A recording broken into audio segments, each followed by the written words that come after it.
The air in the Denver auction yard hung thick with the stench of unwashed bodies and broken dreams. It was June 14th, 1873, and the morning sun beat down on the wooden platform like a judge's gavel, unforgiving and absolute. Lysandra Thorne stood on the raised block, her bare feet against rough-hewn planks that had supported 200 souls before her. Number 17. They had chalked it onto the back of her hand in white dust that would not wash away no matter how many times she tried. Around her, the crowd of buyers gathered like vultures circling carrion. Farmers in dusty overalls, saloon owners with calculating eyes, mine foremen who looked at her the way men appraise livestock. She had learned to recognize that look in the 3 years since her world had ended. Her Uncle Darren stood near the auctioneer's table, his face flushed red from cheap whiskey and cheaper morals. He would not meet her eyes. He had called her a burden that morning. A mute girl he had said useless as a broken wagon wheel. Lysandra did not flinch at the memory. She had stopped flinching 3 years ago, the night they cut her throat and left her for dead in a Colorado gulch. The night her voice died with her parents. The auctioneer, a man named Varick, with a voice like gravel grinding stones, stepped onto the platform. He wore a brown suit too tight across his considerable belly, and when he smiled, his teeth showed gaps like a picket fence after a storm. Lot 17, he called out, female 23 years of age, sound of body-obedient temperament, cannot speak but can read and write, skilled in household duties and trained in letters by her late father. He did not mention that her late father had been Professor William Thorne of Harvard University.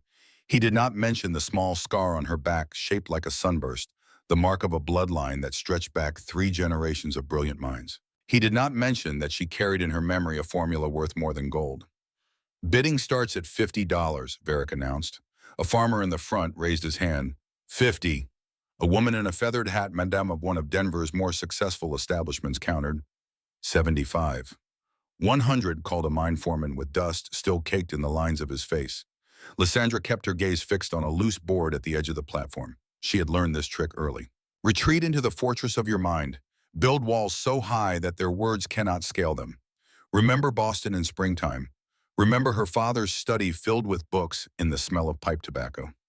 Remember her mother's laugh, bright as silver bells. The bidding climbed. 120, 150. The crowd's interest waned. She was expensive for a servant who could not speak. Then the air changed. It happened all at once, like the moment before a lightning strike when every hair on your body stands on end. The murmur of the crowd died. Men stepped back without knowing why. Women clutched their shawls tighter. A figure emerged from the edge of the yard, parting the throng of lesser men like Moses parting the Red Sea. He was tall, impossibly tall, standing a head above every man present. He wore a black coat of fine wool, despite the June heat, and leather gloves that went past his wrists.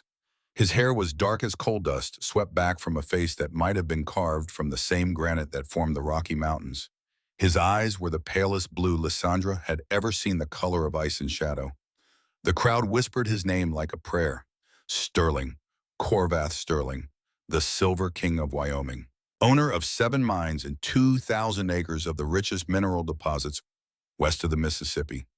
A man worth $4 million, they said. A man who had not been seen in Denver in 3 years. Lysandra felt his gaze land on her like a physical weight. It was not the hungry look of the other buyers, not the cold assessment of a man purchasing labor. This was something else entirely. Something that made her heart hammer against her ribs in a way she did not understand. His pale eyes swept over her, once cataloging every detail.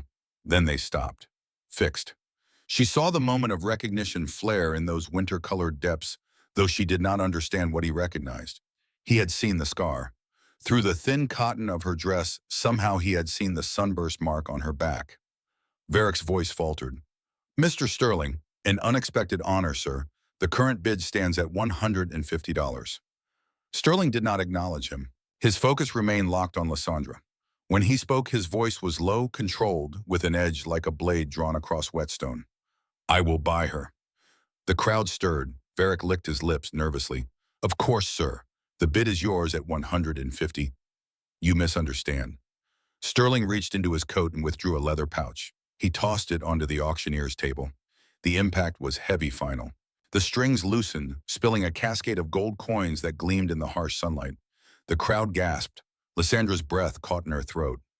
$5,000, Sterling stated, in gold.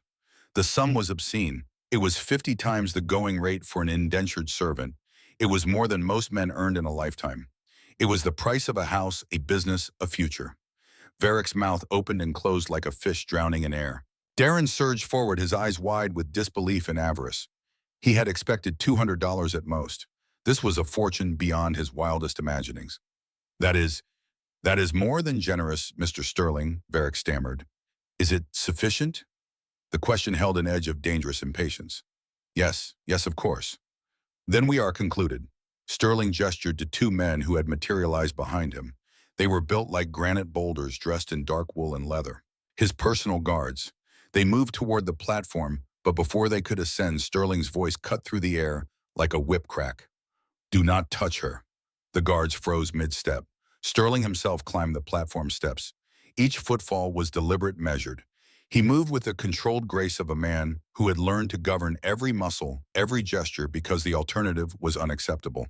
He stopped before Lysandra. Up close, she could see the faint lines of exhaustion around his eyes, the pallor beneath his tan that spoke of illness. There was something wrong with him, something eating him from the inside. He extended his hand. It was gloved in fine leather, but even through the material, she could sense something unusual about it, something cold. It was not a command, it was an invitation, a choice, however small, in a life that had offered her none. Lysandra hesitated. 3 years of silence had taught her to read men with the precision of a surveyor reading land. This man was dangerous, but not to her. Not in the way the others were dangerous. She placed her hand in his.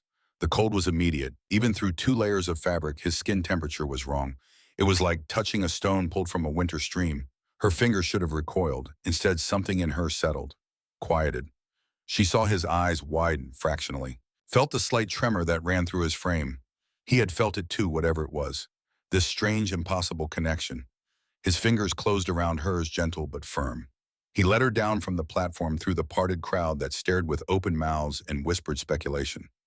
Lysandra did not look back at Darren, who had dropped to his knees to gather the scattered gold coins like a man possessed. A carriage waited at the edge of the yard. Black lacquered wood with brass fittings pulled by 4 matched bay horses. One of the guards opened the door. Sterling handed her up into the interior with a care that bordered on reverence. The seats were upholstered in burgundy velvet. The windows were curtained with heavy fabric.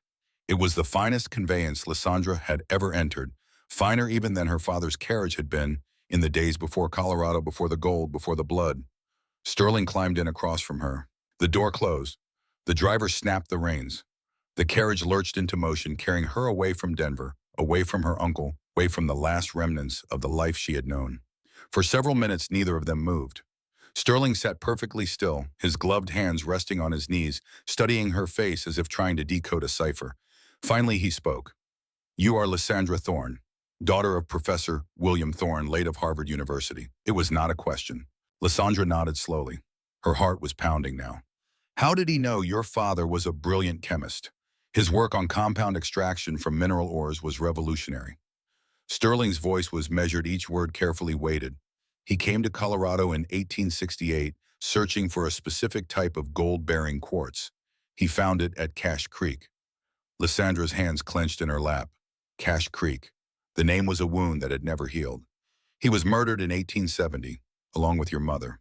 You survived, but the attackers severed your vocal cords.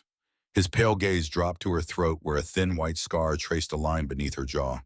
You have not spoken since. She nodded again. Her throat felt tight, phantom pain and echoing across 3 years. I own Cache Creek, Sterling continued.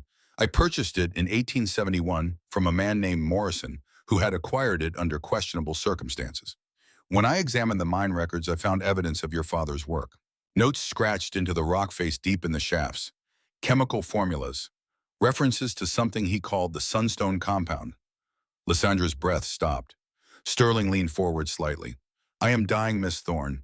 I have been dying for 3 years. Poisoned slowly by mercury that leaches from the very mines that made my fortune. My doctors give me 6 months, perhaps less. My skin temperature has dropped 4 degrees below normal. I can no longer tolerate the touch of another human being without causing them pain. He removed his right glove.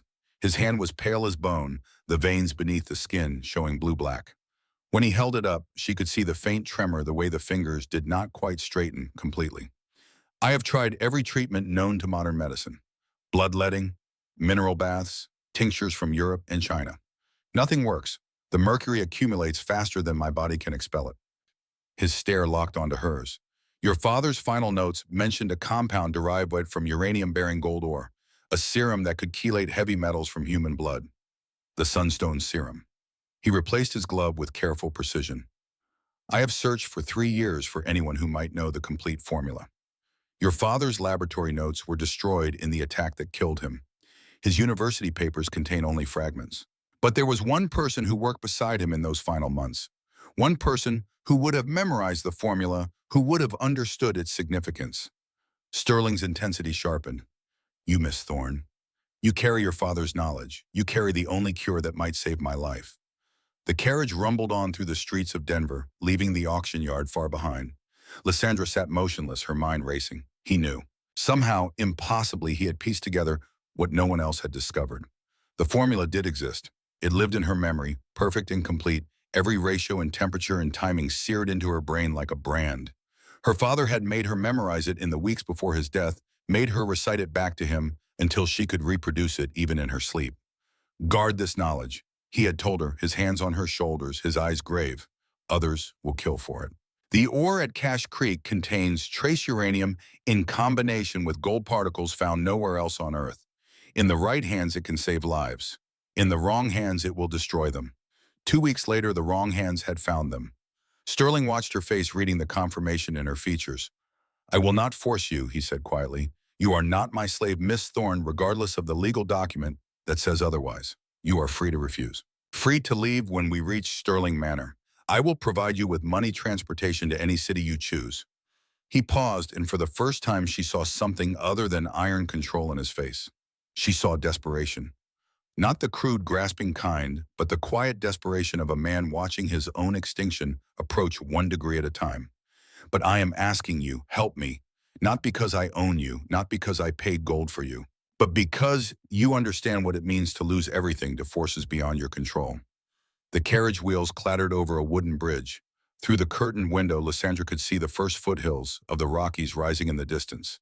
They were leaving Denver behind, climbing toward Wyoming, toward Sterling Manor, toward whatever waited there. She reached into the small cloth bag that contained her only possessions. From it, she withdrew a notebook and a pencil stub. Her hands were steady as she opened to a blank page and wrote in the clear, precise script her father had taught her. I will help you, but there are conditions. Sterling read the words. Something shifted in his features. Relief, perhaps, or hope, that most dangerous of emotions. Name them, Lysandra wrote again her pencil, scratching across the paper. First, I need access to a laboratory. Proper equipment. Glassware burners, scales accurate to the milligram. Done. I have a complete chemistry laboratory as the manor. It has sat unused for 2 years, but everything remains. Second, I need samples of the Cache Creek ore. Raw and unprocessed. At least 50 pounds. You will have 100 pounds within the week. Third, you will tell no one what I am doing. Not your guards, not your household staff. The formula must remain secret. Sterling nodded slowly. Agreed. Though I should warn you, I have a cousin, Mortavius Sterling. He serves as my second in command. He has access to most areas of the manor. Lysandra underlined her third condition twice. No one. I will ensure it. She wrote one final line. Fourth, if I succeed in curing you, you will help me find the men who killed my parents. Sterling's jaw tightened. Do you know who they were? She shook her head, then wrote, I know one thing. They were looking for the formula. They tortured my father for it before they killed him. Whoever wanted it 3 years ago will want it still. When word spreads that you have been cured, they will come looking. Then we will be ready for them. Sterling's voice carried a note of steel. You have my word, Miss Thorne. Cure me, and I will use every resource at my disposal to bring them to justice. Lysandra closed the notebook. She met his pale gaze and nodded once. A contract sealed without signatures or witnesses. A bargain between two people who had both lost everything and were willing to risk what remained. The carriage climbed higher into the mountains. The air grew thinner, cooler. Through gaps in the curtain, Lysandra caught glimpses of pine forests and granite cliffs. This was wild country still barely tamed by the railroad and the mines that scarred its surface. We will reach Sterling Manor by nightfall, Sterling said. It is 3 hours north of Denver at the base of Cougar Peak. Isolated but secure. He leaned back against the velvet seat, and for the first time she saw how much effort it cost him to maintain his composure. The tremor in his hands had worsened. A fine sheen of sweat dotted his forehead despite the cool mountain air. "May I ask you something, Miss Thorne?" She nodded. "The scar on your back, the sunburst pattern. Is it natural or was it placed there deliberately?" Lysandra hesitated, then opened her notebook again. "My father marked me when I was 7 years old. He said it was the sigil of our bloodline. 3 generations of chemists and natural philosophers. He used a silver needle and ink mixed with gold dust from our family mine in California. Sterling absorbed this. A claim of inheritance, a proof of lineage." His eyes narrowed slightly. "And a target if the wrong people saw it." She had never thought of it that way. But yes, the men who attacked them at Cache Creek had torn her dress searching her body for hidden papers. They had seen the mark. They had known exactly who she was, what she represented. "You will be safe at Sterling Manor," Sterling said, his voice carrying absolute certainty. "I employ 32 men as guards and ranch hands. The main house has walls of stone 2 feet thick. No one enters without my permission." The carriage jolted over a rough patch of road. Lysandra braced herself against the seat. Outside, the sun had begun its descent toward the western peaks, painting the sky in shades of amber and rose. Sterling pulled a watch from his vest pocket, checking the time with the automatic gesture of a man governed by schedules. "We should arrive within 2 hours. I have instructed the staff to prepare the East Wing guest room for you. It adjoins the laboratory via a private staircase." He returned the watch to his pocket, then looked at her with an expression she could not quite read. Curiosity, perhaps, or something deeper. "I have one question that has plagued me since I first learned of your father's work. The Sunstone Serum. Why that name? What is the significance of the sun?" Lysandra picked up her pencil. Her hand moved across the page with careful deliberation. "The uranium in the Cache Creek ore is not like uranium found elsewhere. It exists in a state my father called excited.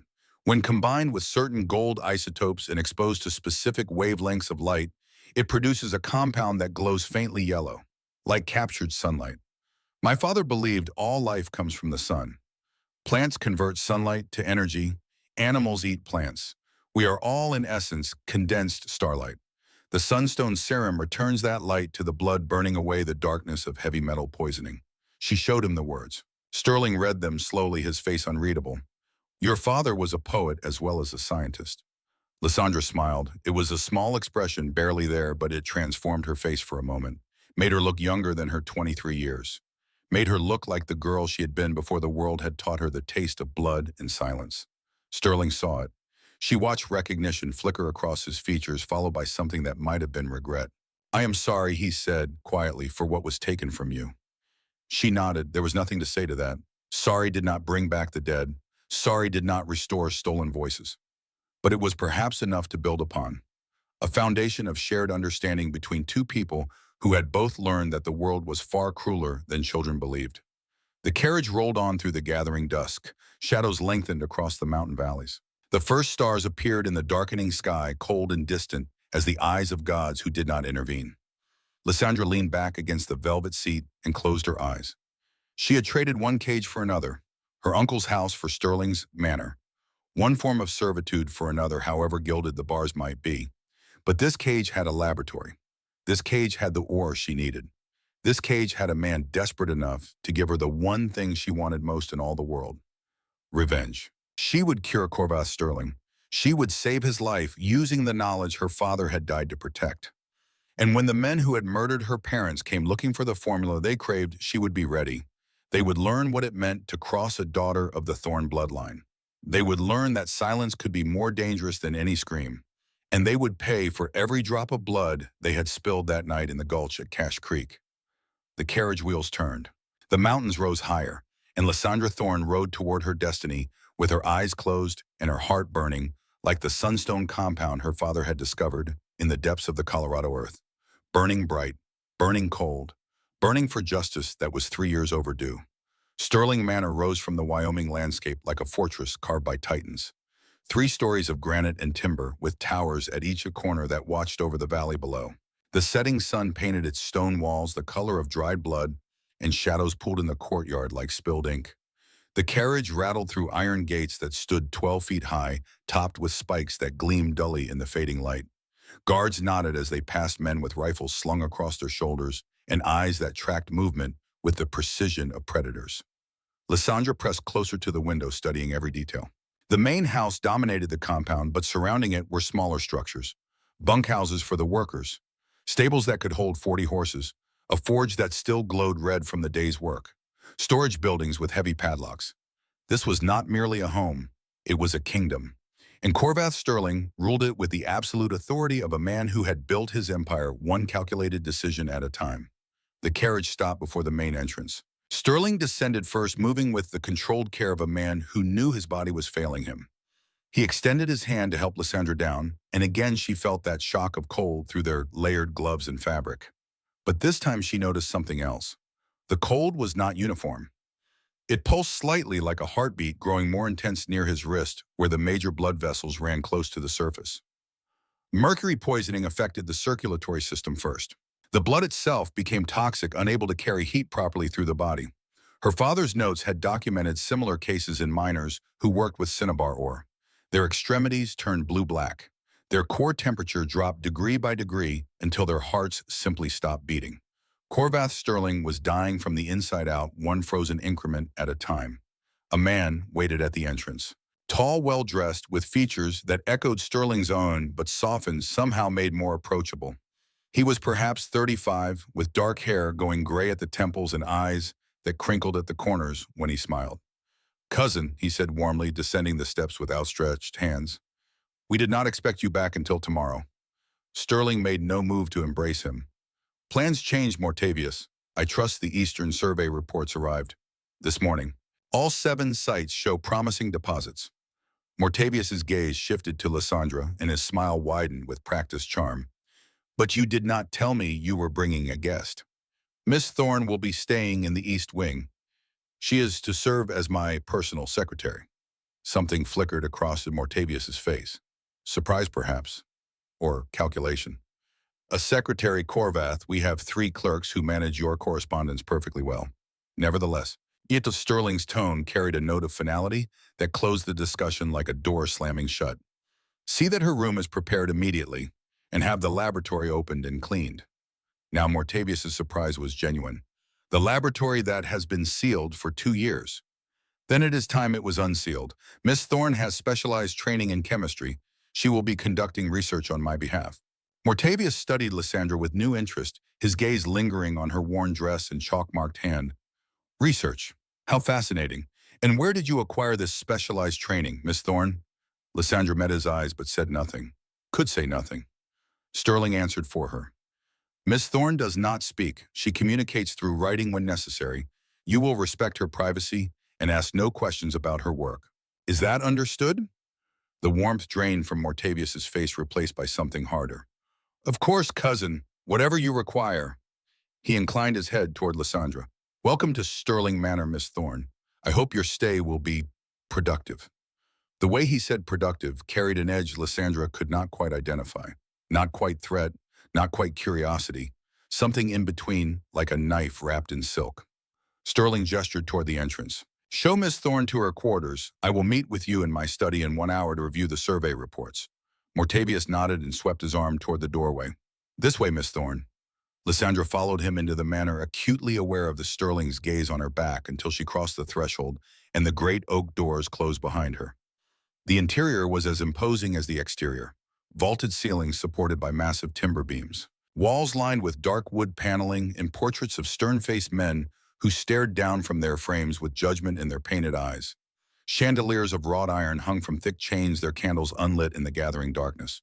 Mortavius led her through a maze of corridors, up a wide staircase, past rooms with closed doors that hid unknown purposes. He walked quickly, not bothering to check if she kept pace. His earlier charm had evaporated, replaced by cold efficiency. "The East Wing was my aunt's domain," he said over his shoulder. "Corvath's mother. She died when he was 16. He has kept her rooms largely unchanged, though I cannot imagine why. Sentiment is not one of my cousin's notable qualities." They climbed another flight of stairs, narrower this time. The air grew cooler. Fewer lamps lit the way. "Corvath was different before the illness." Mortavius continued, his voice casual, but his words weighted. 3 years ago he was vigorous, engaged with the business. He would ride out to the mines personally, inspect the operations, speak with the workers. Now he barely leaves his study. The cold makes him Fragile. They reached the landing. Mortavius produced a key and unlocked a heavy door. Your quarters, Miss Thorne. The room beyond was surprisingly spacious. A four-poster bed dominated one wall, its curtains drawn back to reveal quilts of deep blue. A writing desk sat near the window with a chair upholstered in matching fabric. A wardrobe stood against the far wall, and a door in the corner presumably led to a private washroom. It was finer than any room Lysandra had occupied since leaving Boston. Finer than she had any right to expect as purchased property. The laboratory is through there. Mortavius pointed to another door, this one narrower, set into the wall beside the wardrobe. A private staircase descends directly to what was once my aunt's workroom. She dabbled in botanical studies, made tinctures and preserves. Corvath had it converted to a proper laboratory 2 years ago, though I have never understood why. He has no interest in science. He turned to face her fully, and his face had shifted again. Now there was open curiosity mixed with something that might have been concern. Whatever my cousin has asked you to do, Miss Thorne, I hope you understand the risks. Corvath is not a man who accepts failure gracefully. If your research does not produce the results he expects, he will not be forgiving. Lysandra said nothing. Mortavius seemed to expect some response, some flicker of fear or acknowledgement. When none came, his jaw tightened. Very well. Maintain your silence. But do not say I did not warn you. He moved toward the door, then paused. Oh, and Miss Thorne, the manor has rules. Do not wander the corridors after dark. Do not enter any locked rooms. And do not under any circumstances go to the North Tower. Corvath keeps his private records there, and he values his privacy above all else. He left without waiting for acknowledgement, pulling the door shut behind him with a soft click. Lysandra stood alone in the center of the room, listening to his footsteps fade down the corridor. When silence returned, she moved to the window and looked out over the compound below. Night had fallen completely now. Lamps burned in the bunkhouses. Guards walked their patrols with lanterns swinging. In the distance, the mountains rose like black teeth against the star-scattered sky. She had perhaps 2 hours before full darkness made work impossible. She needed to see the laboratory, needed to assess what equipment Sterling had provided, what gaps would need to be filled. The narrow door beside the wardrobe opened easily. Beyond it, a spiral staircase descended into shadow. Lysandra found a lamp on a small table and lit it with matches from her pocket. The flame steadied, casting long shadows that danced with her descent. The laboratory waited at the bottom. It was larger than she had expected. 20 feet square with high ceilings and windows set near the roofline to let in northern light without compromising privacy. Wooden benches ran along 3 walls, their surfaces scarred from years of use but still solid. Glass-fronted cabinets held an array of equipment that made her breath catch. Beakers and flasks in graduated sizes. Distillation apparatus with coiled glass tubing. Burners fueled by gas piped from some source she could not yet identify. Scales so delicate they would register the weight of a single drop of water. Mortars and pestles carved from different materials for different grinding needs. Whoever had assembled this laboratory had understood chemistry. This was not the amateur collection of a hobbyist. This was a working space designed for serious research. Lysandra set down her lamp and began a systematic inventory. She opened drawers and found racks of glass rods, rubber tubing cork stoppers in every size. Shelves held bottles of reagents, their labels faded but still legible. Sulfuric acid, nitric acid, sodium hydroxide, potassium permanganate. Dozens of compounds, some common, some rare. But it was the corner cabinet that made her heart race. Behind locked glass, carefully secured, sat bottles she recognized from her father's laboratory. Compounds that could not be purchased from standard chemical suppliers. Substances that existed only in the margins of experimental science. Uranium oxide, gold chloride, rare earth elements in quantities that represented significant expense. Someone had known exactly what would be needed for the work her father had pioneered. Lysandra found a key hanging on a hook beside the cabinet. The lock turned smoothly. She withdrew one of the bottles, holding it up to the lamplight. The uranium oxide appeared as a yellow powder, perfectly preserved, despite what must have been 2 years of storage. Behind her, a voice spoke from the shadows. I had that laboratory equipped in 1871, the year after your father died. Lysandra spun, nearly dropping the bottle. Corvath Sterling stood at the base of the spiral staircase, one hand on the iron railing. How long he had been there watching her examine his laboratory, she could not say. He moved into the lamplight. He had removed his coat and gloves, his shirt sleeves rolled to the elbows. When I purchased Cache Creek and found your father's notes, I knew I would need proper equipment to continue his work. Sterling approached one of the benches, running his fingers along the scarred wood. I hired a chemist from the Colorado School of Mines, told him I wanted to research your extraction processes. He built this laboratory to those specifications, then died 6 months later in a mining accident. The casual way he said it sent a chill down Lysandra's spine. Died in a mining accident. How convenient. How final. Sterling saw her reaction and shook his head. It was truly an accident. A ceiling collapse in shaft 7. I am not in the habit of murdering employees, Miss Thorne, no matter what my reputation might suggest. He pulled out a stool and sat moving with the careful precision of a man managing pain.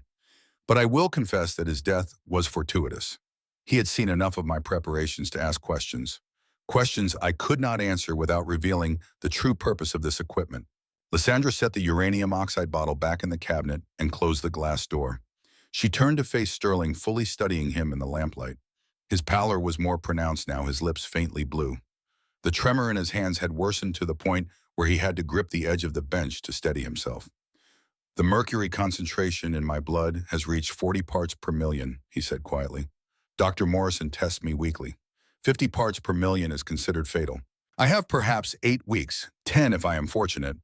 He looked up at her, and in his cold eyes she saw something she had not expected. Not desperation, not fear, but a kind of fierce determination that reminded her of her father in his final days. I am not asking you to save my life out of kindness, Miss Thorne. I am asking because we both want the same thing. Justice for your parents. Punishment for the men who killed them. Lysandra reached for her notebook, but Sterling raised a hand. Wait, before you write, before you commit yourself fully to this course, there is something you must understand. Something I have not told you. He stood cross to one of the cabinets and withdrew a leather folder.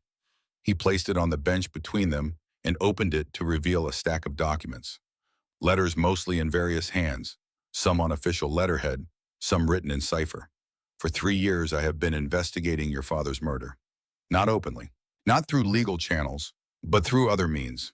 I have contacts in Denver, in the mining camps, in places where men with loose tongues gather to drink and boast. Sterling spread the documents across the bench. 2 months after your father died, a man named Harrison Cobb appeared in Denver. He was flush with money, buying rounds for entire saloons, bragging about a lucrative job he had completed in the mountains. He matched the description of one of the men seen near Cache Creek in June of 1870. Lysandra's hands clenched into fists. Her breathing quickened. I had him followed. He led my agents to 2 other men, Thomas Reeve and Samuel Cross. All 3 had criminal records. Armed robbery, assault, murder in Reeve's case, though he was never convicted. Sterling pointed to a photograph in the stack. 3 men stood outside a saloon, their faces clear, despite the image's poor quality. Hard men with harder eyes. Men who would cut a throat for $50 and sleep soundly after. But these men were not the architects of your parents' deaths. They were hired hands. Someone with money and connections paid them to steal your father's research. Someone who knew exactly what William Thorne had discovered and how valuable it was. He tapped another document.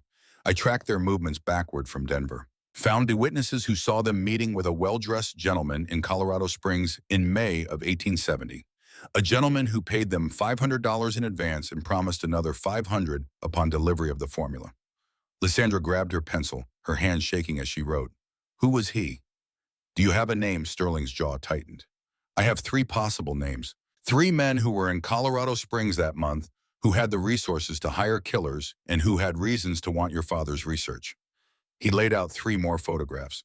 First, Senator Marcus Whitfield of Massachusetts. Your father's work threatened his investments in traditional mining operations. If the sunstone serum made mercury poisoning, curable mine owners would face massive liability claims from poisoned workers. The second photograph showed a younger man with a neat beard and calculating eyes. Second, Gerard Kane, industrial chemist from New York. He had been trying to patent his own chelation process. Your father's formula would have made his work obsolete. The third photograph made Lysandra's blood run cold. An older man distinguished with silver hair and a smile that did not reach his eyes. He stood beside mining equipment, one hand resting possessively on a timber support. Third, Morrison Sr., father of my current physician, Dr. Eric Morrison. He owned Cache Creek before I purchased it. He would have had direct knowledge of your father's work and access to the mine where the unique uranium gold ore was found. Sterling gathered the photographs. Morrison died in 1872, heart failure according to the official record, but I have reason to believe he was murdered. Poisoned, in fact, by the same mercury he had been mining for 30 years. Lysandra's mind raced. Three suspects. One of them had ordered her parents' deaths. One of them had paid men to torture her father for the formula to cut her throat and leave her bleeding in the dirt. She wrote frantically. Morrison owned Cache Creek. Why would he kill my father for research about ore from his own mine? Because your father's presence there was not authorized. Morrison had granted your father access to collect samples, but he did not know what those samples would be used for. When William Thorne began producing results, Morrison realized he was sitting on a fortune, but he needed the complete formula to exploit it. Sterling's face hardened, so he hired Cobb and his associates to extract the information by any means necessary. What he did not anticipate was that your father would rather die than reveal it. What he did not know was that a 7-year-old girl had memorized every step of the process. Lysandra's hand moved to her throat, fingers tracing the scar beneath her collar. The night they had attacked. The screams. Her father's voice hoarse from shouting the same words over and over. I will tell you nothing. You will get nothing from me. They had made her watch while they tortured him. Made her mother watch. And when William Thorne finally died without speaking, they had killed her mother out of rage and frustration. Then they had turned to Lysandra, but children were beneath their notice. A 7-year-old girl could not possibly understand chemistry, could not possibly retain the knowledge they sought. So they had cut her throat to silence any screaming and left her to bleed out beside her parents' bodies. They had not checked to see if the job was finished. They had collected what written notes they could find and disappeared into the Colorado night confident that the Thorne bloodline ended in that gulch. They had been wrong. Sterling was watching her face, seeing the memories play across her features. If Morrison was indeed the man who ordered your parents' deaths, then justice has already been partially served. He died badly, Miss Thorne. Mercury poisoning is not a gentle death. He spent his final months in agony, his mind deteriorating, his body failing. He paused and his voice dropped to something quieter. Something that might have been sympathy. But if it was Whitfield or Kane, they are still alive. Still free, still unpunished for what they did to your family. Lysandra forced herself to breathe slowly, to think clearly. Revenge was a cold dish, her father used to say. It required patience and precision. She wrote again. You said Morrison died of mercury poisoning, the same poison killing you. Is that a coincidence? Sterling's face went very still. I have asked myself that question for 2 years. The answer is no, it is not a coincidence. He moved to a locked drawer in one of the benches, produced another key from his pocket, opened it to reveal a glass vial containing a clear liquid. This is from the water reservoir that feeds Sterling Manor. I had it tested by a chemist in Cheyenne, someone with no connection to my operations. The results showed trace amounts of mercury chloride, not enough to kill quickly, but enough to poison slowly, degree by degree, over the course of years. Lysandra's eyes widened. She wrote quickly, someone is poisoning you deliberately. Who has access to the water supply? That is the question that keeps me awake at night. Sterling returned the vial to the drawer and locked it. The reservoir is located in the North Tower. Only 3 people have keys. Myself, Dr. Morrison, and my cousin Mortavius. The name hung in the air between them like smoke. Mortavius Sterling, the charming cousin who managed operations when Corvath grew too ill to function, who stood to inherit everything if Corvath died without heirs, who had been present at Sterling Manor for the past 3 years, watching his cousin deteriorate by slow degrees. Lysandra wrote, you suspect him. I suspect everyone. Sterling's voice was flat. But yes, Mortavius has the most to gain. $4 million and control of 7 mines. It would be motive enough for most men. Then why not confront him? Why not have the water tested publicly? Because suspicion is not proof. Because if I am wrong, I will have destroyed my relationship with the only family I have left. And because if I am right, Sterling's hands clenched. If I am right, he is brilliant enough to have covered his tracks completely. The water test could be explained as natural contamination from the mines. My illness could be attributed to occupational exposure. There would be no case strong enough to bring to trial. He met Lysandra's gaze directly. I need more than suspicion. I need evidence. And I need to be cured first, because a dying man cannot pursue justice. He can only wait for death. Lysandra understood. This was why he had searched for her, why he had paid a fortune at auction. Not just to save his life, but to buy himself time. Time to gather evidence. Time to identify his poisoner. Time to ensure that whoever had destroyed the Thorne family and was now destroying the Sterling family would face consequences. She turned to the laboratory equipment, her mind already working through the steps required. The sunstone serum was not a simple remedy. It required precise temperatures, exact timing compounds, mixed in specific orders under controlled conditions. Her father had spent 2 years perfecting the formula. She would have to reproduce 3 years of research from memory with no room for error. One mistake in the ratios, one miscalculation in the exposure time, and the serum would be useless at best, lethal at worst. She wrote, "I will need 10 days to prepare the initial batch. The ore must be processed in stages. Some steps require exposure to sunlight for specific durations. Others must be conducted in complete darkness. You will have whatever time you need. I will need blood samples from you. Fresh samples drawn weekly to track the mercury levels as treatment progresses. Dr. Morrison can provide those." No, Lysandra underlined the word 3 times. No one else can know what I am doing. If someone is poisoning you, they will sabotage any cure. I will draw the blood myself. Sterling studied her for a long moment. You know how to perform venipuncture? She nodded. Her father had taught her basic medical procedures. In the remote mining camps, a chemist often served as the closest thing to a doctor available. Very well. No one else will know. He rolled up his sleeve. When do we begin? Lysandra checked the angle of the lamplight, calculated the remaining hours of darkness, wrote, "Now I need a baseline measurement before treatment, and I need to see the ore samples as soon as possible. The ore will be here by tomorrow evening. I have already sent riders to Cache Creek with instructions." Sterling settled onto the stool arm extended. "As for the baseline, I am at your disposal." Lysandra retrieved the necessary equipment from the cabinets. Tourniquet, glass syringe, collection vials. She laid them out on the bench with the methodical precision her father had drilled into her. Her hands were steady as she tied the tourniquet around Sterling's upper arm. Steady as she felt for the vein that pulsed faintly beneath his cold skin. Steady as she inserted the needle and watched dark blood flow into the glass tube. Sterling did not flinch, did not look away. He watched her work with the same intense focus he brought to everything, as if memorizing every movement, every detail. When she had collected enough for testing, she withdrew the needle and pressed cotton to the puncture site. Sterling held it in place while she capped the vial and labeled it with the date and time. "You have done this before," he observed. Lysandra nodded, wrote, "My father had me assist with his research. He said chemistry was not complete without understanding how compounds interacted with living systems. He tested everything on himself first before attempting treatments on poisoned miners. A cautious man. A dead man." Her pencil pressed hard enough to nearly tear the paper. Caution did not save him. Sterling's features softened fractionally. "No, but it may save others. That is what we do, Miss Thorne. We save who we can. We avenge who we cannot." He stood rolling down his sleeve with careful movements. "I will leave you to your work. There is a bell pull by the staircase if you need anything. Food, additional supplies, whatever you require. My staff has been instructed to fulfill any request you make without question or delay." He moved toward the stairs, then paused. "One more thing. Mortavius will attempt to learn what you are doing. He is clever, observant, and motivated by forces I do not fully understand. Do not trust him. Do not confide in him.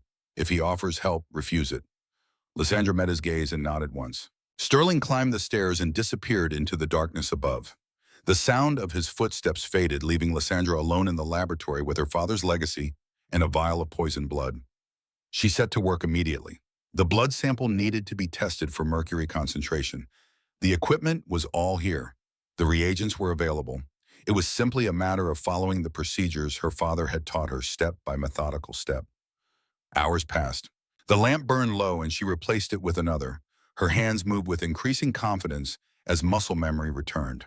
Titration, spectral analysis, precipitation tests that would quantify the exact level of contamination. The results confirmed Sterling's estimate, 42 parts per million. Fatal threshold was 50.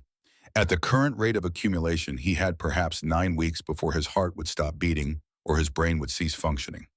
9 weeks to perfect the serum. 9 weeks to cure a man dying by degrees. 9 weeks to prepare for whatever would come after when the men who had killed her parents learned that the formula they sought had survived. Lysandra cleaned her equipment, stored the blood sample in a cool cabinet, and made notes in a fresh ledger she found in one of the drawers. Tomorrow the ore would arrive. Tomorrow the real work would begin. She climbed the spiral staircase back to her room as dawn began to lighten the eastern sky. She had not slept, had not eaten since leaving Denver, but her mind was sharp, focused, filled with calculations and chemical formulas that danced behind her eyes like equations written in fire. She would save Corvath Sterling. She would perfect her father's greatest achievement.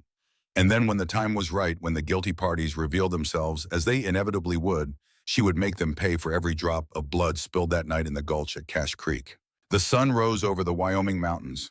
Light spilled across the valley, touching the stone walls of Sterling Manor, illuminating the laboratory windows where a young woman worked in silence, mixing compounds that glowed faintly yellow like captured starlight, like hope condensed into liquid form, like justice waiting to be served cold and precise and absolutely final. The ore arrived on the seventh day. Lysandra stood in the laboratory as four men hauled wooden crates down the spiral staircase, their boots heavy on the iron steps. Each crate bore the mark of Cache Creek stamped in black ink. Each contained 50 pounds of rock that looked to an untrained eye like ordinary gold-bearing quartz. But Lysandra knew better. She had spent 6 days preparing for this moment, assembling equipment, calibrating instruments, reviewing every detail of her father's process until she could recite it backward in her sleep. Corvath Sterling watched from the doorway as the men stacked the crates against the far wall. His color had worsened in the past week. The blue tint to his lips had deepened. The tremor now affected his legs as well, forcing him to lean against the doorframe for support. 45 parts per million. The latest blood test had shown acceleration. The poison was gaining ground faster than anticipated. "Leave us," Sterling commanded when the last crate was positioned. The workers departed without question, their footsteps fading up the stairs. Silence settled over the laboratory. Lysandra approached the nearest crate and pried off the lid with a crowbar. Inside, chunks of quartz gleamed dully in the lamplight, shot through with threads of gold and darker minerals she recognized as uranium oxide. She reached in and withdrew a specimen about the size of her fist, held it up to the light, turned it slowly, examining the crystalline structure, the way the gold veins branched through the matrix like frozen lightning. This was what her father had died for. This unremarkable stone that held within its molecular structure the key to chelating heavy metals from human blood. The sunstone. Sterling moved closer, though he kept his distance from the open crate. "Is it what you need?" Lysandra nodded, set the specimen on the nearest bench, and reached for her notebook. "Perfect quality. High concentration of the uranium gold complex. This will yield approximately 8 ounces of refined serum, enough for a complete treatment course. How long before the first dose is ready?" 3 days for extraction and purification. Then 12 hours for the final synthesis. She paused, pencil hovering over paper. "The first dose must be administered at dawn. The serum is photoreactive. It requires exposure to specific wavelengths of morning sunlight to achieve full potency in the bloodstream." Sterling absorbed this. "Then in 4 days we begin treatment. In 4 days we see if my father's work was genius or madness." A ghost of a smile crossed Sterling's face. "I have bet my life on genius, Miss Thorne. I do not intend to lose that wager." He pushed away from the wall, steadied himself. "I have business matters to attend to. The quarterly reports from the mines require review. Mortavius has been handling operations, but I must maintain at least the appearance of control." Lysandra wrote, "How much does he know about your condition?" "He knows I am unwell. He does not know how close to death I truly am. I have concealed the worst of it, avoided his presence when the tremors are severe." Sterling's jaw tightened. "If he is indeed poisoning me, I do not want him to know the poison is working faster than expected. Desperation might force him to make a mistake, or force him to accelerate his timeline. That is the risk we must accept." Sterling moved toward the stairs, then paused. "There is something else you should know. Dr. Morrison has been asking questions about you, where you came from, what qualifications you possess. He seems concerned that I am trusting my health to an unknown servant." Lysandra's hand clenched around her pencil. "I told him nothing of substance, but he is persistent, and he is his father's son. If Morrison Sr. was involved in your parents' deaths, it is possible Eric knows more than he has revealed." Sterling climbed the first few stairs, moving carefully. "Be cautious, Miss Thorne. Trust no one in this house except yourself. And perhaps, if you are feeling generous, you might extend that trust to include me." He disappeared into the shadows above. The laboratory fell silent except for the faint hiss of the gas lamps and the tick of the precision clock mounted on the wall. Lysandra turned back to the ore. 3 days of work stretched before her. 3 days of crushing, grinding, dissolving, filtering, distilling. 3 days of precise measurements and controlled reactions that could not be rushed, could not be approximated. She rolled up her sleeves and began. The first stage required mechanical processing. The ore had to be crushed to a fine powder to maximize surface area for the chemical extraction. Lysandra worked the mortar and pestle in steady rhythm, reducing fist-sized chunks to granules, then to powder that glittered faintly yellow in the lamplight. Her shoulders ached, her hands blistered, but she did not stop, could not stop. Every grain of powder represented another second of Sterling's life, another chance to prove her father's work had meaning beyond the tragedy that ended it. Hours passed. The pile of processed ore grew. When her hands finally cramped too badly to continue, she set aside the mortar and moved to the next stage. Dissolution required a mixture of acids in precise proportions. Hydrochloric acid to break down the quartz matrix. Nitric acid to oxidize the gold and uranium. The combination produced toxic fumes that required ventilation, so Lysandra opened the high windows and positioned fans to draw the vapors outward. The ore powder went into a series of glass flasks. The acid mixture followed measured drop by careful drop. Almost immediately the reaction began. The solution turned a deep amber color, then slowly shifted to green as the uranium compounds dissolved. Lysandra monitored the temperature, the pH, the rate of reaction. Too fast and the delicate uranium-gold complex would decompose. Too slow and incomplete extraction would reduce the serum's potency. She worked through the night, through the next day.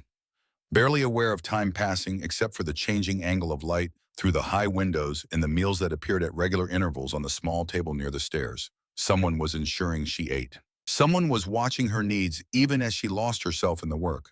Sterling, perhaps, or one of the household staff following his orders. She did not pause to investigate. The reaction demanded constant attention. Any deviation from optimal conditions would require starting over, and there was no time for mistakes. By the second evening, the extraction was complete. Lysandra decanted the green solution into clean flasks, leaving behind the residue of dissolved quartz and impurities. The liquid glowed faintly in the lamplight, a bioluminescence caused by the excited uranium isotopes her father had discovered. Sunstone. The name made sense now. The solution captured light, held it within its molecular structure, ready to release it into poisoned blood, like dawn breaking over mountains. But this was only the beginning. The crude extract contained dozens of compounds. Only one specific molecule had the chelating properties needed to bind mercury and carry it safely from the body. Isolating that single compound from the mixture required filtration, precipitation, and crystallization steps so delicate that a trembling hand could ruin hours of work. Lysandra forced herself to eat, to sleep for 4 hours, to return to the laboratory with steady hands and clear mind.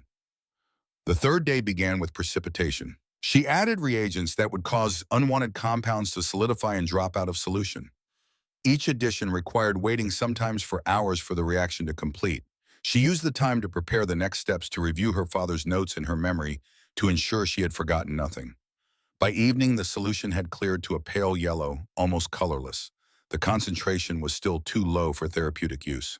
The final step would be crystallization under controlled evaporation, a process that would take 12 hours of uninterrupted monitoring.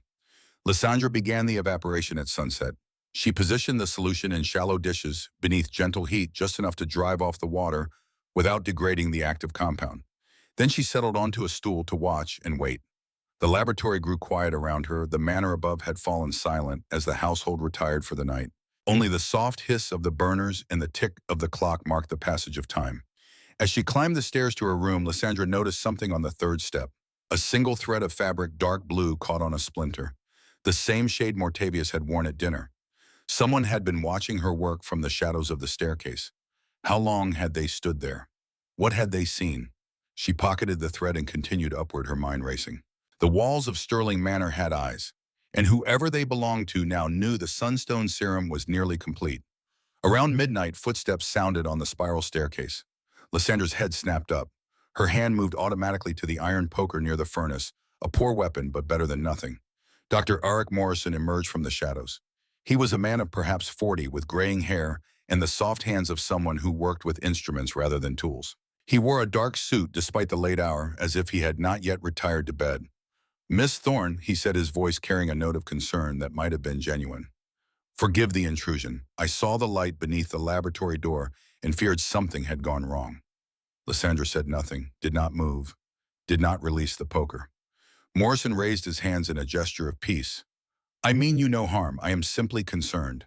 Korvath has entrusted you with work I do not fully understand, and as his physician, I feel responsible for monitoring anything that might affect his health." He took a step closer. Lysandra's grip tightened on the poker. Morrison stopped. "You do not trust me." That is wise. You should not trust anyone in this house. His face shifted, something harder entering his features. Least of all my employer. Lysandra's eyes narrowed. Corvath has not told you everything, has he, about my father? About Cash Creek? About the circumstances surrounding your parents' deaths? Morrison moved to one of the benches, his movements careful, non-threatening. May I sit? This conversation will take some time and my legs are not what they were. Lysandra gestured with the poker. Morrison sat, keeping his hands visible on the bench top. My father, Morrison Sr., was not a good man. I will not pretend otherwise. He was greedy, ruthless, and entirely willing to destroy anyone who stood between him and profit. Morrison's voice was flat, clinical. When your father discovered the unique properties of the Cash Creek ore, my father saw an opportunity. A formula that could cure mercury poisoning would be worth millions. Every mining operation in the country would pay for it. Lysandra's heart was pounding. She reached for her notebook with her free hand, scrawled quickly. You knew what he did. Morrison read the words and nodded slowly. I knew. Not at the time, not when it happened. But later, after my father's death, I found his private papers. Letters to the men he hired. Payments recorded in coded ledgers. Everything documented with the meticulous care of a man who believed he would never face consequences. He looked up, and his eyes held something that might have been regret. I found those papers 3 years ago, the same year Corvath purchased Cash Creek and began his own investigation. I could have destroyed the evidence, could have protected my father's reputation and my own inheritance. Instead, I brought them to Corvath. Why? Because my father murdered innocent people for money. Because those crimes should not go unpunished, even if the killer is dead. Because I am a physician, Miss Thorne, and my oath requires me to do no harm. Concealing murder seemed incompatible with that principle. Lysandra studied his face, searching for deception, found only weariness and what appeared to be genuine shame.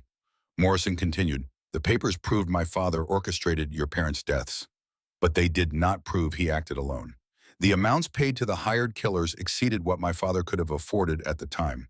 Someone else provided funding, someone with deeper resources and stronger motivation. That is what Corvath and I have been attempting to discover for 3 years. The papers reference only the benefactor. No name, no location, only instructions passed through intermediaries and payments made through blind accounts. Morrison reached into his jacket. Lysandra tensed, but he withdrew only an envelope. He placed it on the bench between them. These are copies of the relevant documents. Corvath has the originals secured in his vault. I thought you should see them. You have a right to know what happened to your family. Lysandra set down the poker, picked up the envelope with shaking hands. Inside were letters written in a tight, meticulous script. Her father's name appeared repeatedly.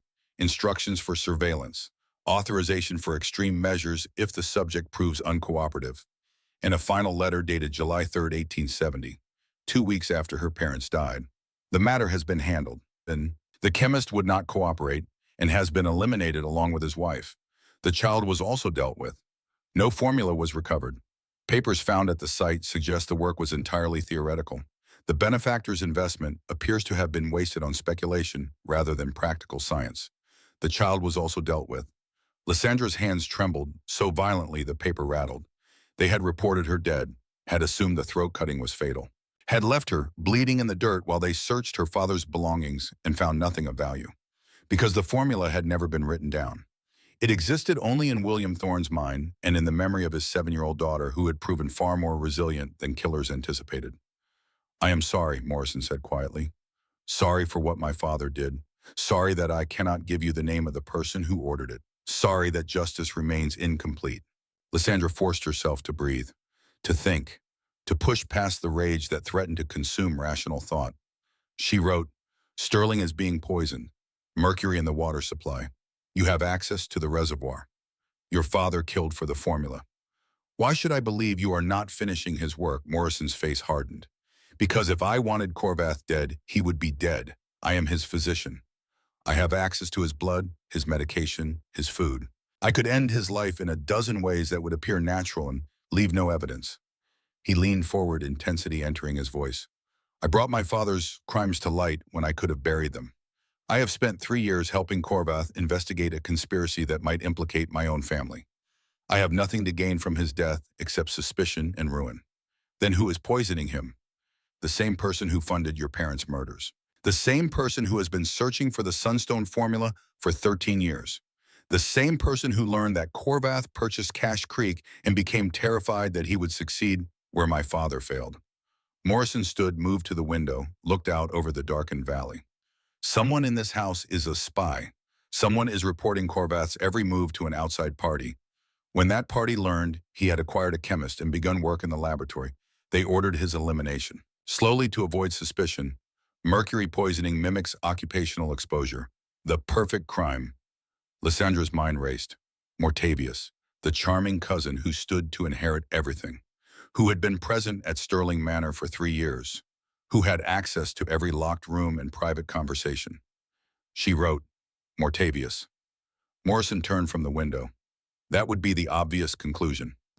But I have investigated Mortavius extensively. His finances are clean. His correspondence reveals no suspicious contacts. He genuinely appears to be what he claims a loyal cousin, managing operations for an ailing employer. Then who, I do not know. Morrison's frustration was evident. But I know this: whoever it is will act when you cure Corvath.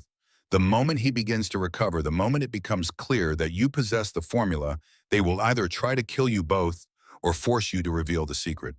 He returned to the bench, his face grave. That is why I am here tonight, Miss Thorne, not to interfere with your work, but to warn you: when you administer that serum, when Corvath's mercury levels begin to drop, you will paint a target on both your backs. The benefactor has killed before. He will kill again to obtain what he wants. Lysandra met his eyes. Wrote, let him try on. I want him to reveal himself. I want him to come for us. Because this time I will not be a helpless child bleeding in the dirt. This time I will be ready. Morrison read her words and nodded slowly. Then we are allies, you and I. Corvath suspects everyone, including me. He does not trust easily and cannot afford to. But you and I, Miss Thorne, we both carry the weight of our father's legacies. Mine built on greed and murder. Yours built on brilliance and sacrifice. He gestured to the evaporation dishes, where the yellow liquid slowly concentrated. Complete your work. Save his life. And when the benefactor shows himself, we will ensure he faces justice for every drop of blood spilled in his pursuit of profit. Morrison moved toward the stairs, then paused. One more thing. Mortavius has been asking questions about the laboratory deliveries, the ore shipments, the amount of time you spend down here. He knows something is happening, even if he does not know what. Be cautious around him. If he is not the spy, he may still inadvertently reveal your work to whoever is. He climbed the stairs and disappeared, leaving Lysandra alone with the ticking clock and the slowly evaporating serum that glowed like captured sunlight in the darkness. She returned to monitoring the crystallization, but her mind churned through Morrison's revelations. Her father's killer was dead, but the benefactor lived. The man who had funded murder, who had ordered her parents eliminated, who was now poisoning Corvath to prevent the formula's completion. He would reveal himself. He had to. The moment Sterling recovered, the moment word spread that the Sunstone serum was real and functional, greed would drive the benefactor into the open. And when he came, Lysandra would be waiting. The night deepened. The solution concentrated. By dawn, delicate yellow crystals had formed in the bottom of the evaporation dishes, each one a molecular cage designed to capture and remove mercury from human blood. Lysandra collected the crystals with a glass spatula, transferred them to a mortar ground, them to a fine powder. Weighed out precise doses. Dissolved each dose in sterile water to create the final serum. 8 vials, 8 doses, each one glowing faintly yellow, each one containing her father's legacy and her own desperate hope. She labeled them with dates and dosage instructions, stored them in a locked cabinet only she could access. Then she climbed the spiral staircase to her room as the sun rose over the Wyoming mountains. 4 hours of sleep. Then she would wake Sterling and administer the first dose at dawn when the sun's light held the specific wavelengths needed to activate the serum's full potential. 4 hours until she learned if genius or madness ran in the Thorne bloodline. 4 hours until the benefactor's spy reported that Corvath Sterling had begun treatment. 4 hours until the countdown to revelation began. Lysandra lay down on her bed fully clothed, closed her eyes, and dreamed of sunlight captured in liquid form, of justice served cold and precise, of a 7-year-old girl rising from a pool of her own blood to become an instrument of retribution 13 years in the making. The Sunstone serum was complete. Now came the hard part. Now came the cure, the recovery, and the inevitable response from the man who had murdered her parents and thought he had destroyed their work forever. She would show him how wrong he had been. She would show him what happened when you left witnesses alive. She would show him that the Thorn bloodline did not end in that gulch at Cache Creek, but had instead been forged into something harder and sharper and infinitely more dangerous than he could possibly imagine. The sun climbed higher. Light spilled through her window. In 4 hours, the treatment would begin. In 4 hours, everything would change. The Sterling bloodline would have its reckoning. And William Thorne's daughter would finally speak not with words, but with the pure crystalline certainty of science transformed into vengeance, measured in precise doses, administered with steady hands, and guaranteed to achieve results that no appeal could overturn and no bribe could prevent. Justice distilled to its essential components. Justice refined to absolute purity. Justice glowing yellow like dawn, breaking over mountains like hope made manifest, like the last thing guilty men would see before their world came crashing down around them. The Sunstone Serum was ready. So was Lysandra Thorne. Dawn broke over Sterling Manor like a promise kept. Lysandra stood in the laboratory watching pale gold light creep across the stone floor. In her hand, she held the first vial of Sunstone Serum, its contents glowing faintly, as if the liquid itself recognized the coming sun. Footsteps on the spiral staircase announced Corvath Sterling's arrival. He descended slowly, one hand gripping the iron railing for support. The tremor in his legs had worsened overnight. His face was the color of ash. "Is it ready?" His voice was hoarse, barely above a whisper. Lysandra nodded. Gestured to the chair she had positioned near the eastern window where morning light would fall directly on the patient during administration. Sterling settled into the chair with visible effort. He rolled up his sleeve, exposing the network of veins that mapped his deterioration. 47 parts per million as of yesterday's test. The mercury was winning. Lysandra held up the vial so he could see it clearly. Then she wrote in her notebook, turning it so he could read. "This will hurt. The serum binds to mercury in the blood and forces rapid excretion through the kidneys. Your body will react as if fighting poison because it is fighting to expel the mercury before it kills you. Fever, nausea, muscle cramps, possibly convulsions if the concentration is severe." Sterling read her words without flinching. "How long will the reaction last?" 6 to 8 hours per dose. You will need 8 doses over 16 days administered every other morning at dawn. And if it works, your mercury levels should drop below toxic threshold within 10 days. Complete elimination within 30. Sterling extended his arm. "Then let us begin, Miss Thorne. I have been dying for 3 years. A few hours of pain seems a reasonable price for life." Lysandra uncapped the vial. The serum caught the dawn light, glowing brighter now as photoreactive molecules activated.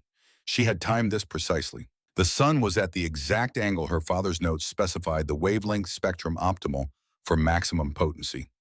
She filled a glass syringe with the measured dose. 3 milliliters of yellow liquid that represented 4 days of uninterrupted work and 13 years of waiting. The needle slid into Sterling's vein with practiced precision. Lysandra depressed the plunger, slowly watching the serum enter his bloodstream like liquid light flowing into darkness. Sterling's breath caught. His pupils dilated.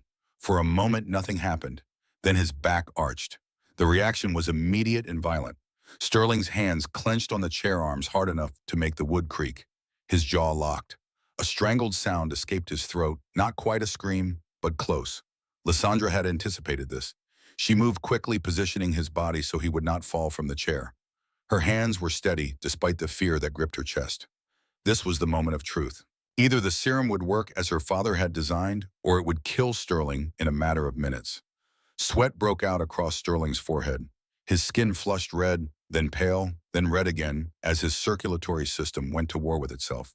The serum was binding to mercury molecules, creating compounds light enough to be filtered by the kidneys, but toxic enough to trigger every defense mechanism his body possessed. 3 minutes. His breathing turned ragged. 4 minutes. His muscles spasmed. 5 minutes. His eyes rolled back.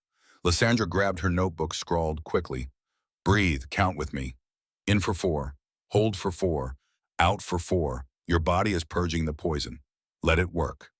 She held the notebook where he could see it even through his pain-glazed vision.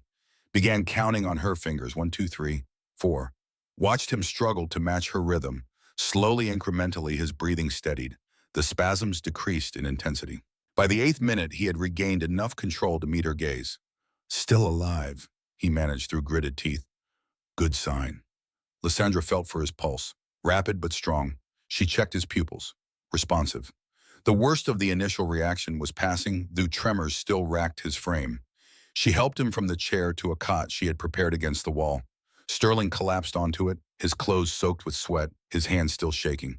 But his lips were no longer blue. The deathly pallor had lifted fractionally. "How long before we know if it worked?" Lysandra wrote. "I will test your blood in 4 hours. If the mercury level has dropped, we continue treatment. If not," she did not finish the sentence.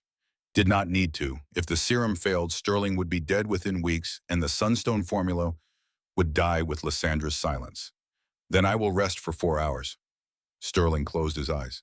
"Wake me when you need the blood sample. And Miss Thorne, thank you. Whatever happens, thank you for trying." Lysandra pulled a blanket over him, returned to her instruments, and waited. The 4 hours passed like 4 years. Lysandra occupied herself with cleaning equipment, organizing supplies, reviewing her calculations for the 100th time. Every minute felt weighted with consequence. Every sound from the cot where Sterling lay made her heart race. At the 4-hour mark, she drew a fresh blood sample. Sterling barely stirred, still deep in exhausted sleep. She worked quickly, efficiently, running the test with hands that trembled only slightly. The mercury concentration appeared on her measurement scale like a verdict delivered from on high. 39 parts per million. Down from 47. 8 points in 4 hours. The serum was working. Lysandra's knees went weak. She gripped the edge of the bench to steady herself. It worked. Her father's formula, preserved in her memory for 13 years, reproduced from fragments in hope it actually worked. She wrote the results in her ledger with careful precision. Documented the time, the dosage, the reaction, severity, the outcome. Science required documentation. Justice required proof. Sterling woke 2 hours later. The fever had broken. The tremors had subsided. When he sat up, color had returned to his face, not health yet, but the first pale shadow of it. The results, his voice was stronger than it had been in weeks. Lysandra showed him the ledger, watched understanding dawn in his cold eyes. 39. He read the number aloud as if saying it made it real. Down 8 points in a single treatment. She nodded, wrote, "At this rate, you will be below toxic threshold in 6 doses. 12 days. Sterling stood, testing his legs. They held him without tremor. He walked to the window, looked out at the valley bathed in afternoon light. 12 days until I can fight back. 12 days until whoever is poisoning me realizes their plan has failed." He turned to face her. "We need to be ready, Miss Thorne. The spy in this house will report my improvement. The benefactor will respond.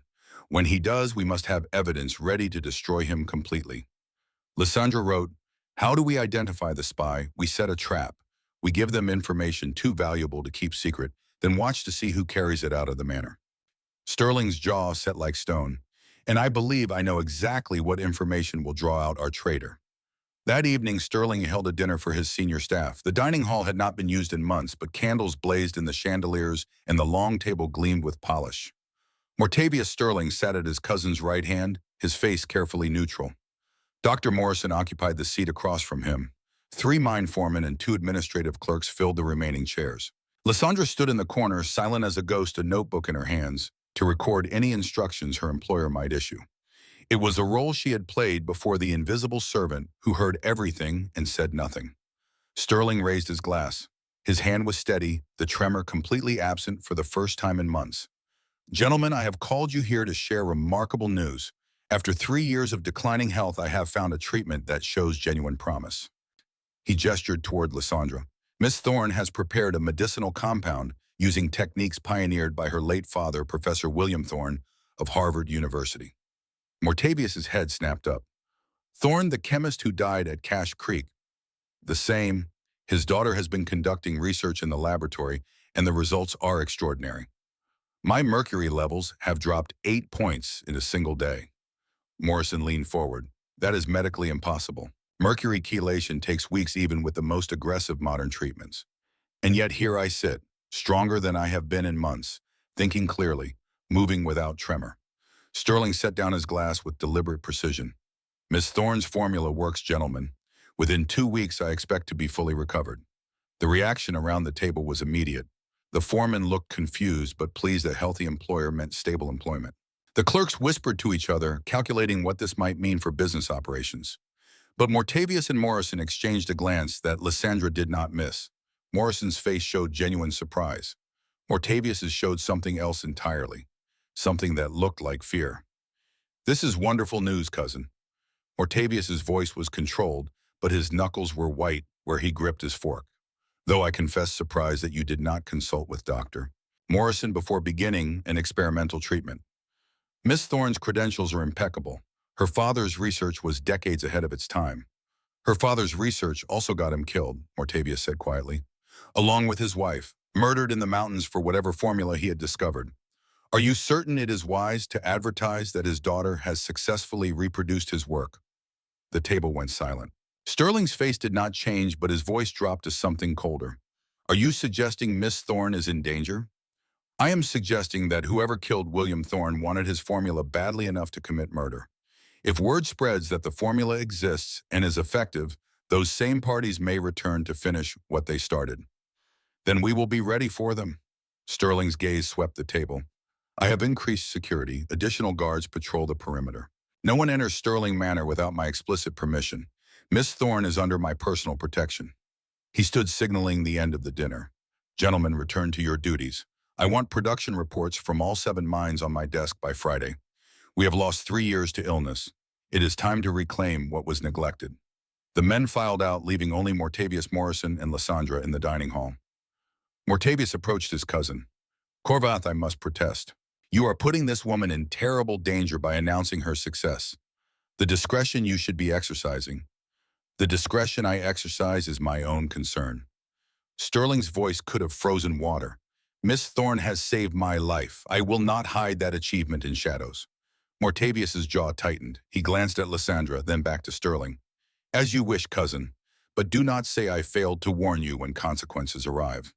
He left. Morrison lingered a moment longer. The treatment truly worked, he asked quietly. Sterling nodded. 8 points in 4 hours, 39 parts per million and falling. Morrison's face was unreadable. Then congratulations, Corvath. You have achieved what modern medicine could not. He turned to Lysandra. Your father would be proud, Miss Thorne. He departed, leaving Sterling and Lysandra alone among the guttering candles. Sterling waited until the footsteps faded completely.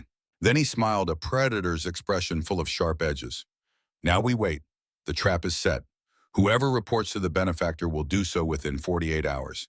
And when they do, we will be ready. The response came sooner than expected. 24 hours after the dinner, as Lysandra prepared the second dose of serum, a rider arrived at Sterling Manor. He wore no identifying marks, but his horse was lathered with sweat, ridden hard from Denver. He delivered a sealed letter addressed to Corvath Sterling. Then he departed without waiting for a reply. Sterling opened the letter in the laboratory with Lysandra and Dr. Morrison present. His face went rigid as he read. What does it say? Morrison asked. Sterling handed him the letter. Morrison read aloud. Mr. Sterling, I understand you have come into possession of the Thorne formula. I am prepared to offer $500,000 for exclusive rights to this compound. Name your price or accept consequences you will not survive. You have 3 days to respond. Senator Marcus Whitfield. The name struck Lysandra like a physical blow. Senator Whitfield, one of the 3 suspects Sterling had identified, the man whose mining investments would be threatened by a cure for mercury poisoning. The benefactor had revealed himself. Morrison set down the letter. This is a confession. He is admitting involvement in the conspiracy to obtain the formula. Not quite. Sterling's voice was grim. He offers to buy, not admits to stealing. A clever man could claim simple business interest. We need more than this to bring formal charges. Lysandra grabbed her notebook. Then we give him what he wants.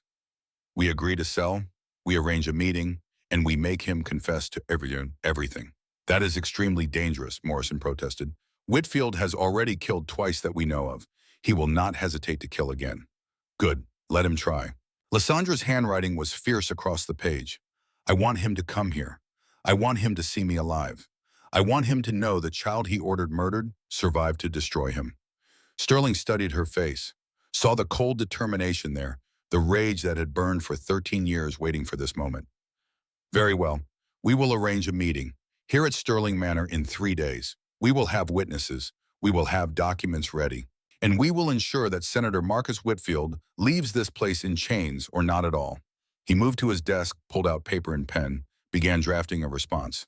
Dr. Morrison, I will need you to testify about your father's papers, the documents linking Morrison Sr. to the murders. Morrison nodded. I will bring everything I have. Miss Thorne, you will need to be present but silent. Let Whitfield believe you are still the mute servant, unimportant. When the time comes, we will reveal exactly who you are and what you remember. Lysandra nodded. Her heart was pounding. 3 days. 3 days until she faced the man who had ordered her parents' deaths. 3 days to prepare. She administered the second dose of serum that dawn. Sterling's reaction was less severe this time, his body adapting to the treatment.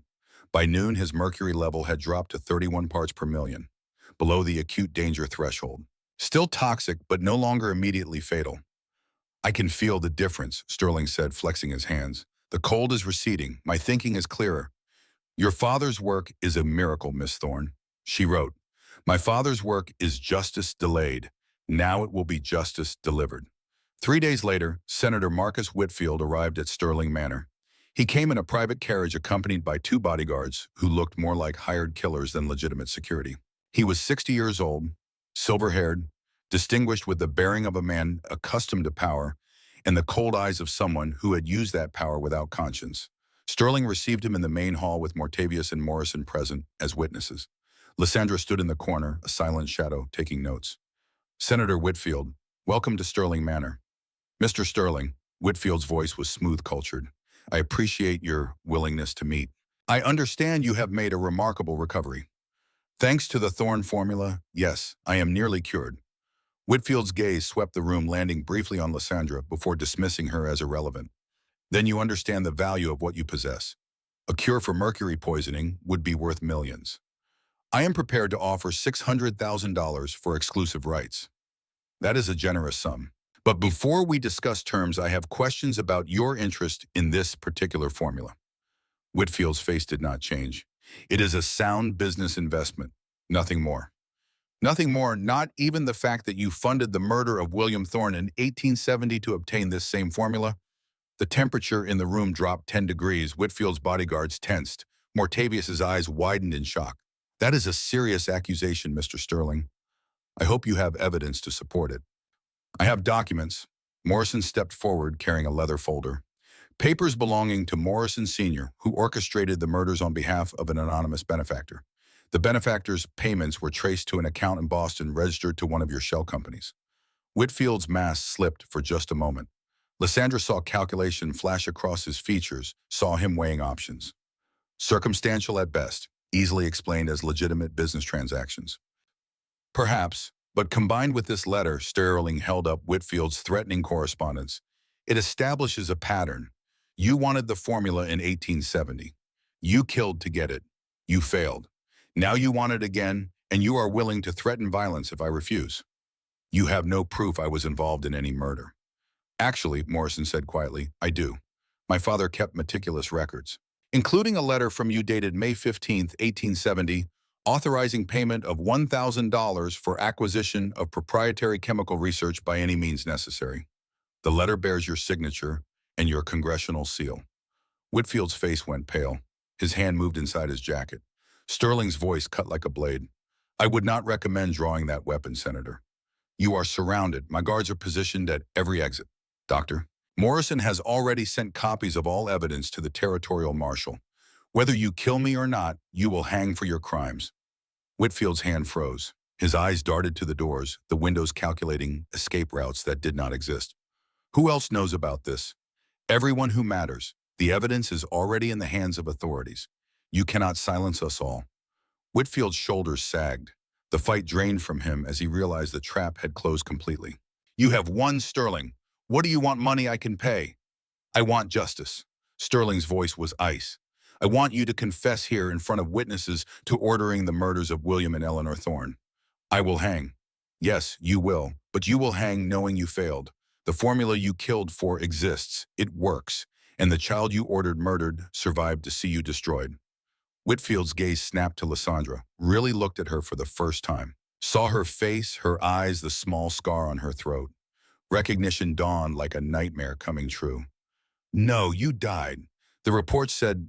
Lysandra stepped forward, set down her notebook, and when she opened her mouth, the voice that emerged was rough from 13 years of silence, but clear enough to be understood. You failed.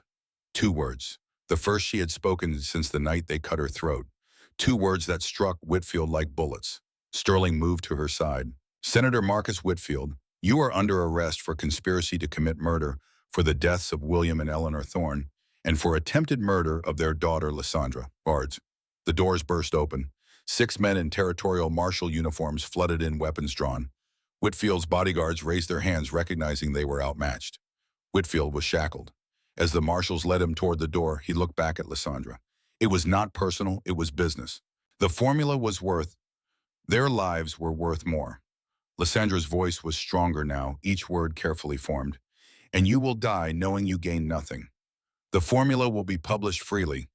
Every mining operation in the country will have access. You murdered my parents for profit you will never see. Whitfield was dragged from the hall. The heavy doors closed behind him.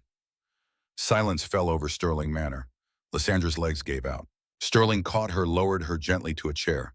Her whole body was shaking, reaction finally setting in. It is over, Sterling said quietly. Justice is served. Lysandra nodded. Tears streamed down her face, the first she had allowed herself in 13 years. Mortavius approached, his face stunned. The senator. He truly murdered for the formula. He did, Morrison confirmed, and he will hang for it. Then who was poisoning Warvath if Whitfield was in Boston? Sterling's face turned grim. That cousin is an excellent question, one I intend to answer very soon. But that mystery would wait. For now, Lysandra sat in the hall of Sterling Manor, surrounded by allies, having finally spoken the words that ended 13 years of silence. Her parents were avenged. The Sunstone formula would save lives instead of costing them. And she, the girl who had been left for dead in a Colorado gulch, had survived to see justice done. The Sterling bloodline had its reckoning, and it was complete. Lysandra Thorne stood before the territorial courthouse in Denver, her hand in Corvath Sterling's. The mercury was gone from his blood. The cold was gone from his skin. He was whole, healthy, and beside her, not as employer, but as husband. The trial had been brief. Senator Whitfield confessed in exchange for life imprisonment instead of hanging. The story made headlines across the country. The Sunstone serum became available to every mining operation, saving thousands of lives. Morrison had been right about the spy. It had not been Mortavius, but a clerk named Thomas Reeve Jr., son of one of the killers who murdered Lysandra's parents. He had been caught attempting to flee to Mexico. He confessed to poisoning the reservoir on Whitfield's orders in exchange for $5,000. He would spend 20 years in territorial prison. Mortavius stood beside them on the courthouse steps. The weeks of suspicion had strained their relationship, but when Corvath extended his hand, his cousin took it without hesitation. I never doubted your loyalty, Sterling said quietly. Only your judgment in trusting the wrong clerk. Mortavius's smile was wry. Next time I hire staff, I will conduct more thorough background checks. Sterling Manor was warmer now. Light where there had been shadow. Hope where there had been despair. Ready, Sterling asked. Lysandra nodded. Together they walked into the courthouse where she would testify before Congress about mine safety reform, using her voice rough but growing stronger every day to advocate for the workers her father had died trying to protect. The girl who could not speak had become a woman who would not be silenced. The Thorne legacy lived on, and justice, though delayed, had finally been served.